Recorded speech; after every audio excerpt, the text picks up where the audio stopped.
नौकरानी का खेल। मैं गरीब घराने में जन्म ली थी। मेरी मम्मी एक बड़े बंगले में नौकरी करती थी। मेरे पापा दुनिया में नहीं थे। मेरे पापा का मृत्यु हुए 2 साल बीत चुके थे, इसलिए मेरी मम्मी और मैं अकेले ही रहते थे। पहले जब मैं छोटी थी तो मेरी मम्मी मुझे पड़ोसन के घर छोड़कर चली जाया करती थी। मैं पड़ोसन मौसी की बेटी के साथ खेलती रहती थी।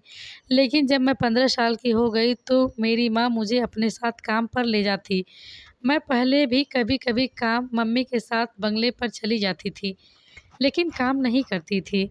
लेकिन आज जहाँ मेरी मम्मी मुझे लेकर गई थी, वह बंगला कोई और ही था। मैंने माँ से पूछा तो वह कहने लगी कि यहाँ की मालकिन अच्छे पैसे दे रही है। मम्मी मुझे अंदर ले गई। मालकिन सामने आंगन में बैठी थी। मेरी माँ को देखकर उस औरत के चेहरे पर एक अजीब-सी मुस्कुराहट आ गई। मेरी मम्मी ने उस औरत से मेरा पहचान करवाया। उस औरत ने बड़ी अजीब नज़रों से मुझे सर से पैरों तक बड़े गौर से देखा। मुझे उसका ऐसा देखना अच्छा नहीं लगा था। मम्मी ने कहा कि आज के बाद मेरी बेटी काम करने आया करेगी। वह कहने लगी, यह तो तुमने बहुत अच्छा किया। फिर मेरी मम्मी ने मुझे झाड़ू पकड़ाया और कहने लगी, तुम पूरे बंगले का झाड़ू पोछा लगाओ, इसके बाद किचन साफ कर देना। फिर मैं तुम्हें दूसरा काम बताती हूँ। यह कहकर मम्मी ने अपनी मालकिन की तरफ देखा और मालकिन ने मुस्कुराकर मेरी मम्मी को कमरे में जाने का इशारा किया। मेरी माँ मालकिन के साथ कमरे में चली गई और फिर कमरे का दरवाज़ा बंद हो गया। मैंने एक नज़र झाड़ू पर डाली और दूसरी इस बंगले पर। फिर गहरी सांस भरते हुए पूरे घर का झाड़ू लगाने लगी। मुझे काम-काज की आदत भी नहीं थी, इसलिए मुझे झाड़ू पोछा करने में पूरे 2 घंटे लग गए थे और मैं यही काम करके पूरी तरह से थक गई थी। फिर मैं किचन में आई तो पूरा किचन गंदा था, बहुत ज़्यादा बर्तन जमा था। देखकर मेरा रो देने को दिल चाह रहा था। मैं यह सब काम अकेले कैसे कर सकती? खैर मैंने बर्तन धोए, किचन की सफाई की, लेकिन साथ-साथ मैं यह सोच रही थी कि मम्मी ने सारे काम तो मुझे बता दिए, तो मम्मी कमरे में क्या कर रही है? मैं किचन का काम करने के बाद बिल्कुल बेहाल-सी हो गई थी। जब मैं बाहर आई तो मालकिन का कमरा अभी भी बंद था। मुझे भूख बड़ी तेज़ सी लग रही थी, इसलिए मैंने मालकिन के कमरे का दरवाज़ा खटखटाया। कुछ देर बाद मम्मी ने दरवाज़ा खोला था। वह पूरी तरह से पसीने से भीगी हुई थी। मुझसे कहने लगी कि तुम बाहर बैठो, मैं अभी आती हूँ। यह कहकर मेरी मम्मी ने दरवाज़ा बंद कर दिया और मेरी माँ के पास तो चादर भी नहीं था। लेकिन जब 5 मिनट बाद वह कमरे से निकली तो वह जैसे ही उनके सर पर लिपटी हुई थी। मैंने वह पहनकर कमरे में गई थी। बाहर आते ही उन्होंने तुरंत ही कमरा बंद कर दिया और मुझे अपने साथ लिए बंगले से बाहर निकल गई। मम्मी की आँखें सूजी हुई थी, जैसे कमरे में रो कर आई हों। मैं यह सोच रही थी कि मम्मी बंगले में कोई काम भी नहीं किया तो वह पूरा दिन मालकिन के कमरे में ही रही थी। सारा काम तो मैंने ही किया था। लेकिन मेरी माँ को देखकर यह लग रहा था कि वह जैसे बहुत थकी हो, न जाने ऐसा क्या काम किया होगा। मेरी माँ घर जाकर सबसे पहले अपने कमरे में चली गई और दरवाज़ा भी बंद कर लिया। मुझे बड़ी ज़ोर से भूख लग रही थी और खाने को भी कुछ नहीं था। आधे घंटे बाद मेरी माँ अपने कमरे से बाहर आई। मैंने उनसे कहा कि मुझे बहुत ज़्यादा भूख लगी है। वह कहने लगी, तुम जाकर पड़ोस से सब्ज़ी ले आओ, मैं तुम्हारे लिए रोटी बना देती हूँ। मैं पड़ोसन से सब्ज़ी ले आई और इतनी देर मम्मी मेरे लिए रोटी बना चुकी थी। रात को मम्मी ने मुर्गी का सालन बनाया, जो मुझे बहुत पसंद था। मैंने खूब अच्छे से खाया। मेरी माँ ने मेरे लिए सुबह के लिए भी सालन रख दिया। कहने लगी, कल आकर पकाना नहीं पड़ेगा। मैंने काम पर जाने से पहले ही रोटियां बनाकर रख दूंगी। मैंने कहा, मम्मी मैं कल तुम्हारे साथ काम पर नहीं जाऊंगी। बहुत बड़ा घर है, मैं वहाँ काम नहीं कर सकती। मेरी माँ कहने लगी, अब तुम बड़ी हो गई हो, इसलिए अभी से काम की आदत डालो। महंगाई दिन ब दिन बढ़ती जा रही है। ऐसे में मैं अकेली घर का खर्चा नहीं उठा सकती। मम्मी की मजबूरी सुनकर मैं चुप हो गई। लेकिन अब तो रोज़ का यही काम था। मम्मी अपनी मालकिन के साथ कमरे में अंदर चली जाती और सारा काम मुझे करना पड़ता। मुझे वहाँ पर गुस्सा भी आने लगा था और हैरानी भी इस बात पर होती थी कि मम्मी जब कमरे से बाहर आती तो पसीने से भीगी होती, इनकी आंखें रेड होती और थकी सी होती। मैंने बार बार माँ से पूछा, कह दिया, मम्मी आप तो कोई काम भी नहीं करती, देखने में ऐसी थकी हुई लगती हैं हो, जैसे घर का सारा काम तुमने ही किया हो। वह कहने लगी कि मैं कौन सा आराम करती हूँ, मेरा काम तो यह कहकर वह चुप सी हो गई। फिर एक लंबी सांस भरकर बोली, गरीब एक बहुत बड़ी मुसीबत है, जिस घर को लग जाए उसे बर्बाद कर देती है। मैं यही सोचती कि पता नहीं मम्मी इतनी मुश्किल मुश्किल बातें कहाँ से सीखी हैं। मेरी माँ बहुत ही खूबसूरत थी, लेकिन मम्मी वह चीज़ मुझे खिलाती जिसकी ख्वाहिश मैं करती थी। हम लोग इस महंगाई के दौर का बकरे गोश्त खाते। जब मैं मम्मी से पूछती तुम क्यों इतना महंगा गोश्त खरीद रही हो, तो वो कहने लगती तुम भी मेरे साथ इतनी मेहनत करके कमाने लगी हो, तुमने अच्छा खाने पीने की ज़रूरत है। मम्मी कभी खुद का अच्छा खाना नहीं खाती थी, मुझे पेट भर कर भुना हुआ गोश्त खिलाती और खुद बचा हुआ खाना खाती। कभी कभी मैं सोचती कैसी महंगाई है जो मेरी माँ के लिए है लेकिन मेरे लिए नहीं है। मेरी माँ की खूबसूरती अब फीकी पड़ने लगी थी। एक दिन जो कुछ आँखों ने देखा, मुझे अपनी आँखों पर यकीन नहीं हुआ। बड़ा मुश्किल था यकीन करना। मेरी माँ अक्सर अपने कमरे में अलमारी लॉक रखती थी। मुझे भी मना करती थी कि मेरी अलमारी को हाथ मत लगाना, लेकिन आज वो जल्दी में थी। मैं बड़ी हो रही थी, इसलिए मुझसे कहने लगी कि तुम अब चादर ओढ़ कर जाया करो। मैं मम्मी की अलमारी से अपने लिए चादर निकालने लगी, तो वहाँ कपड़ों के नीचे मैं एक ऐसी चीज़ देखी कि मेरा दिल ही धड़कना भूल गया।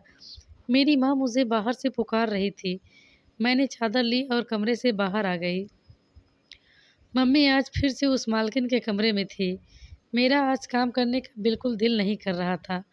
मैंने सोचा आखिर यह मालकिन मेरी माँ को रोज़ अपने कमरे में क्यों ले जाती है और 3-4 घंटे मेरी माँ से क्या काम करवाती है। मैंने आज इस घर की बड़ी दिल से सफाई नहीं की थी, थोड़े-थोड़े ही सारे काम किए और मालकिन के दरवाजे के पास जाकर खड़ी हो गई और मैंने दाएँ-बाएँ देखा कि शायद मुझे कोई खिड़की नज़र नहीं आई, जिससे मैं अंदर झाँक सकूँ कि मम्मी ऐसा क्या काम करती हैं कि इतनी थकी हुई होती हैं। लेकिन वहाँ कुछ ना था। मेरी नज़र दरवाजे की होल पर पड़ी। मैंने उस होल से झाँका, लेकिन कमरे की बत्ती बंद थी। बस नाइट बल्ब जल रहा था। कमरे में हर जगह अंधेरा था, इसलिए मुझे कुछ ठीक से नज़र नहीं आ रहा था। बस कमरे के सामने की खिड़की नज़र आ रही थी, जिसके सामने पर्दा लगाकर रोशनी को आने से रोका गया था। मुझे बिल्कुल मायूसी सी हो रही थी। मैं कई बार मम्मी से पूछ चुकी थी कि मालकिन अपने कमरे में ले जाकर क्या काम करवाती हैं, लेकिन मेरी माँ हर बात को टाल देती थी। लेकिन जब मैंने भी ठान ली थी कि मैं हर हाल में बात जान कर रहूँगी, मैं अभी उसी हॉल में देख रही थी कि मुझे लगा जैसे कोई मेरे पीछे खड़ा है। अभी मैं इग्नोर कर रही थी कि मालकिन के घर में कोई नहीं है, फिर यह कौन हो सकता है। तभी किसी ने मेरे कंधे पर हाथ रखा, तो मैं बुरी तरह से हड़बड़ा गई और सट से पीछे हटी। मेरा दिल ऐसे हो गया कि धड़कना ही भूल गया। जब मैंने अपने पीछे पलट कर देखा तो सामने खड़ा नौजवान सा लड़का मुझे ही घूर रहा था। मैं बुरी तरह से डर गई थी। मुझे यहाँ काम करते 1 महीना हो चुका था, लेकिन मैंने अब तक इस नौजवान को यहाँ आते नहीं देखा था। उस लड़के के हाथ में एक बैग था। वह मुझे तिरछी नज़रों से देखकर बोला, "ऐ लड़की, मेरी माँ के कमरे में क्या झाँका-ताकी कर रही हो?" मुझे तो ऐसा लगा जैसे मेरी आवाज़ ही गले से कहीं फँस गई हो। मैंने उल्टा-सीधा बोलना शुरू कर दिया, "कुक्कू कुछ नहीं। मैं मेरी मम्मी।" मुझे समझ नहीं आ रही थी कि मैं क्या जवाब दूँ। मैं चुप हो गई। वह कहने लगा, "चोर हो?" मैं जल्दी से बोली, "बिल्कुल नहीं।" मेरे जवाब से मुझे एक नज़र सर से पैर तक देखा और फिर बोला, "कौन हो तुम?" मैंने कहा, "अपनी मम्मी की बेटी हूँ।" मेरा दिमाग काम नहीं कर रहा था। मुझे पता नहीं था कि जवाब क्या दे रही हूँ। वह मेरे जवाब पर मुस्कुराने लगा, कहने लगा, "सब अपनी मम्मी की बेटियाँ और बेटे होते हैं। मैं भी अपने मम्मी का बेटा हूँ, लेकिन तुम यह बताओ इसके अलावा क्या हो?" मैंने कहा, "इस घर की नौकरानी की बेटी हूँ, यही काम करती हूँ।" न जाने क्यों बदहवास मेरी यह बात सुनकर अपना बैग एक तरफ रखा और सामने बने सोफे पर बैठ गया और अपने पाँव सामने रखी शीशे की टेबल पर रख दिए। फिर मुझे इशारे से अपने पास बुलाने लगा, कहने लगा, "ऐ लड़की, आओ मेरे जूते उतारो।" यह सुनकर मुझे हैरानी हुआ था कि एक नौकरानी की बेटी तो थी, लेकिन ऐसा काम कभी नहीं कर सकती थी। मैं साफ साफ इनकार कर दी। मैं ऐसा काम नहीं करती। मेरी बात सुनकर वो बोला, अच्छा, माँ के कमरा में झाँका ताकी करती हो और काम नहीं करती? बात सुनो मेरी, अगर मैंने तुम्हारी हरकत अपनी माँ को बता दी तो वह तुम्हें अभी भी नौकरी से निकाल देंगी। यह सुनकर मेरे होश उड़ने लगे।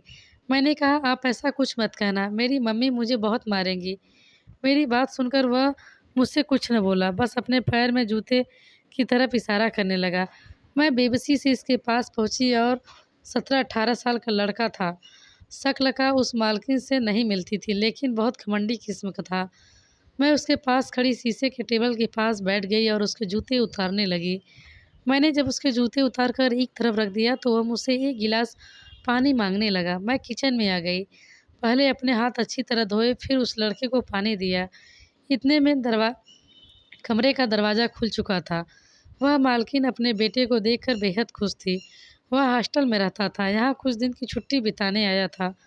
मेरी माँ अभी थकी थकी पसीने से भीगी हुई थी। वह लड़का शायद मेरी माँ को जानता था। इन्हें देखकर नमस्ते करने लगा।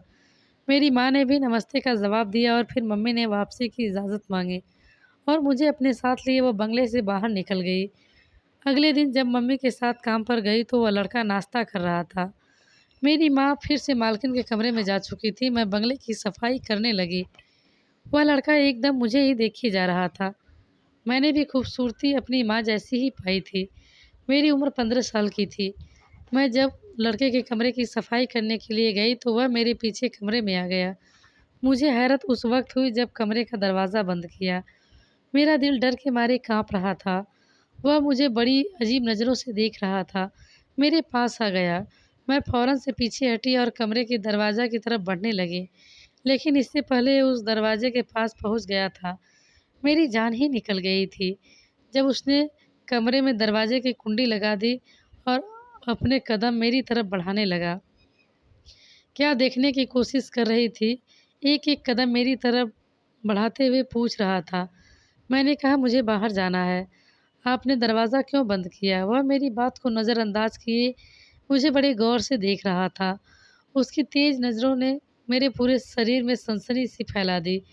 तुम्हें बहुत शौक है दूसरों के कमरे में झांक कर यह देखने की कि वहाँ क्या हो रहा है? वह हंसने लगा, कहने लगा, मैं तुम्हें बताऊं कि बंद कमरे के पीछे क्या होता है? इसकी बात से मेरे शरीर में गुस्से की लहर दौड़ आई। इससे पहले कि वह मेरे पास आता, मैंने मम्मी मम्मी चिल्लाना शुरू कर दिया, लेकिन वह मेरे मुंह पर हाथ रख दिया और कहने लगा, अगर शोर मचाया तो तुम्हारा गला दबा दूंगा। यह कहकर उसने मेरे मुंह पर हाथ हटाया और कमरे का दरवाज़ा भी खोल दिया। मैं कमरे से बाहर निकल गई। उस लड़के ने अपने कमरे का दरवाज़ा तेज़ी से बंद कर लिया। मैं इस तरह परेशान हो के रोने लगी थी। मैं सोच चुकी थी कि अब यह काम करने नहीं आऊँगी।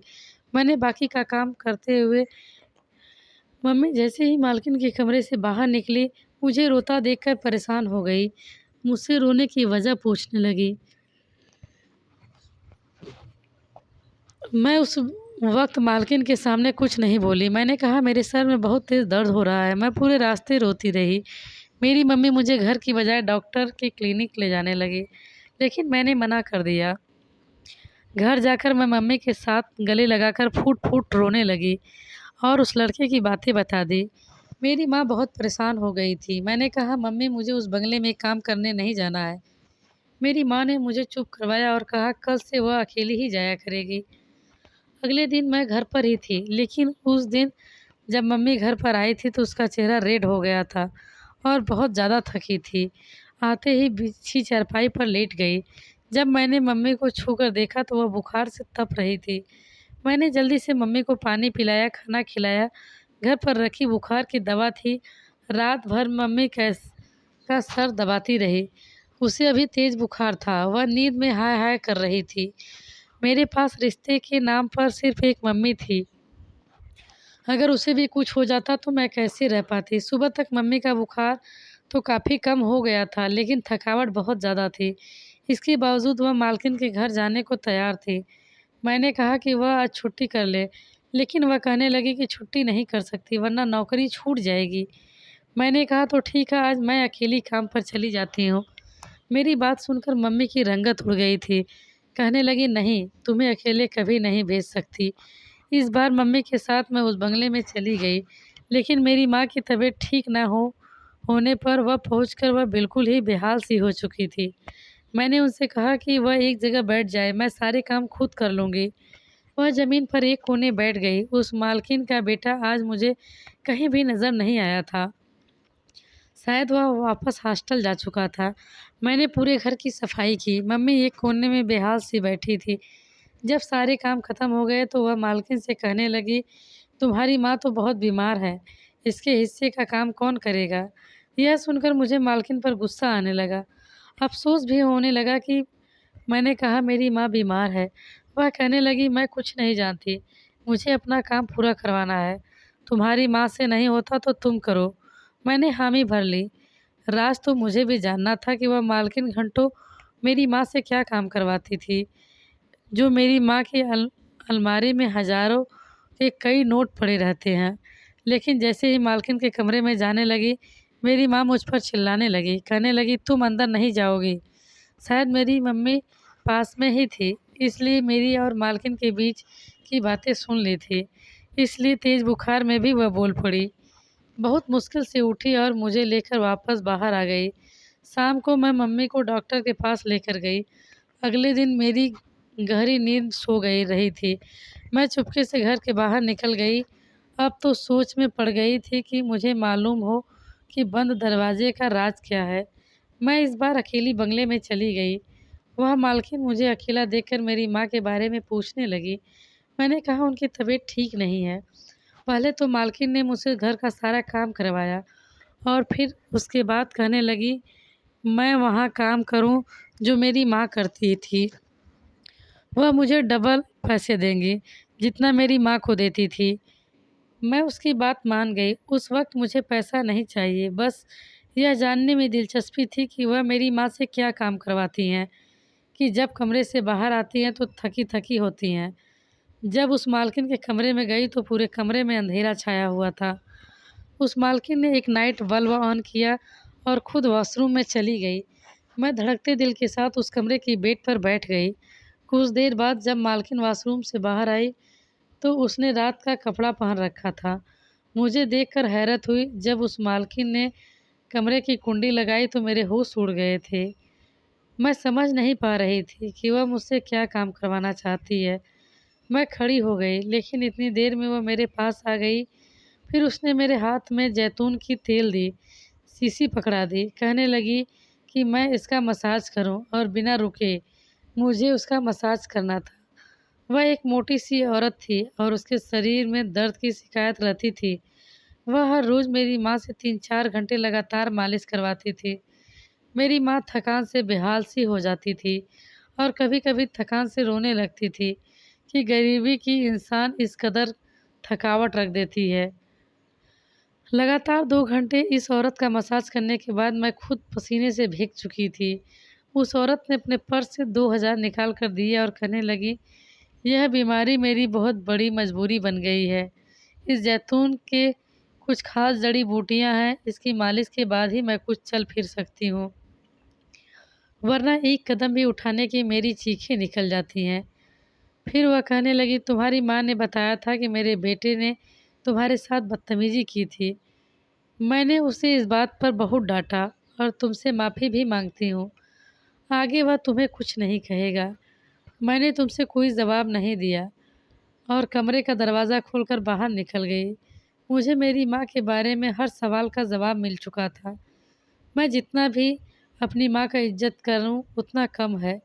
मेरे लिए वह इतना महान औरत थी और न जाने क्यों उनकी शराफत को शक की नज़र से देखा था। हर बंद दरवाजे के पीछे सिर्फ पाप नहीं होते। यह बात अब मुझे अच्छी तरीके से समझ में आ गई थी। धन्यवाद दोस्तों।